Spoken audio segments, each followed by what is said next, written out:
Here's a brand new idea from the United States which can turn your television set into a game that two can play. You ready, Jen? Play. Pong, first released in 1972, was as simple as a game can possibly be. Two white rectangles batting a square ball back and forward as players attempted to win points off each other. It tested reflexes and nerves and introduced an exciting new medium to millions. Most importantly, it turned pal against pal or sibling against sibling in a spot of friendly or fierce competition. That's something the gaming industry is still doing to the delight of millions to this day. Video games have come a long way since Pong, though. Your mother thinks you ought to be spending more time at your homework. What do you think about that? Yes. This old stereotype of gamers being isolated loners is, quite frankly, boring and outdated. Video games have long since come out of the bedroom and into the world, shared and celebrated by fans and communities across the globe. Here are 6 more of the iconic titles that helped make that happen. Around 5 years after Pong, Space Invaders was launched, bringing with it more colours, more sophisticated music, and a distinctive plot and mood. While skeptics dismissed Pong as a passing novelty, Space Invaders proved that video games were not only here to stay, but they were a massive and extremely profitable global industry. And the little pixelated enemies are still used to this day as an icon of video games as a whole. Waka-wakaing his way onto the scene in 1980, Pac-Man was arguably video gaming's first real character. Urban legend states that his shape was inspired by a pizza minus a couple of slices. Pac-Man tried something different. In it, you had to use your wits and strategically evade enemies until you were strong enough to chase them down instead. Pac-Man quickly became a pop culture phenomenon, featuring on t-shirts, ties, glasses, bags, balloons, board games, books, caps, and any other merchandise that sat around in one spot for too long. Of all the video game characters to grace our consoles over the years, none have made an impact quite like Mario.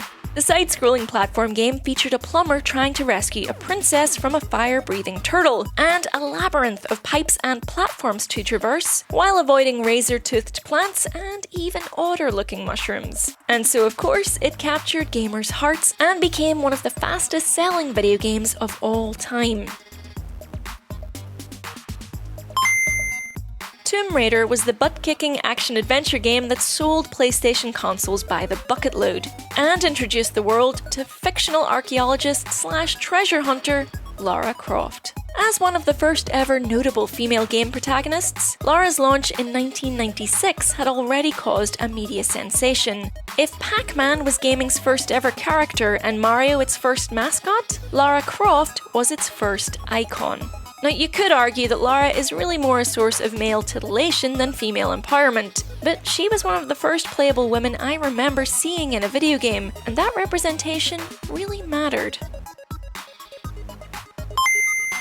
World of Warcraft, launched in 2004, still stands as one of the biggest massively multiplayer online role-playing games of all time. Players could create an avatar, assign them a class, race, and skills, and then send them out into the world of Azeroth to explore, complete quests, and meet with other player characters. In its prime, the game had more than 100 million registered users. World of Warcraft played a huge role in legitimizing multiplayer gaming for the masses. And I should know, I spent 6 years on it. Minecraft is an open-world game that lets players build, create, and alter environments by making, placing, and destroying blocks. It's been extremely popular with children and academics alike due to its incredible scope for creating physics and logic-based puzzles, and to scale replicas of everything from the Starship Enterprise to the British Isles. A large part of its popularity is that it's an incredibly social game with a litany of devoted fans, who work together to build entire worlds out of little coloured blocks. Of course, there were many other titles that changed the world over gaming's long and lustrous history. In the last decade, the rise of indie games, esports, and mobile games have changed the gaming landscape again, as players themselves diversify and look for new experiences they can share with other players. Fans have known this for a long time, but video games aren't just games. They're art.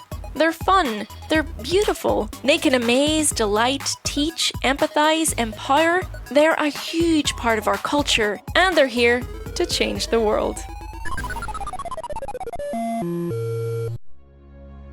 Thanks for watching. Don't forget to subscribe and click the bell to receive notifications for new videos. See you again soon.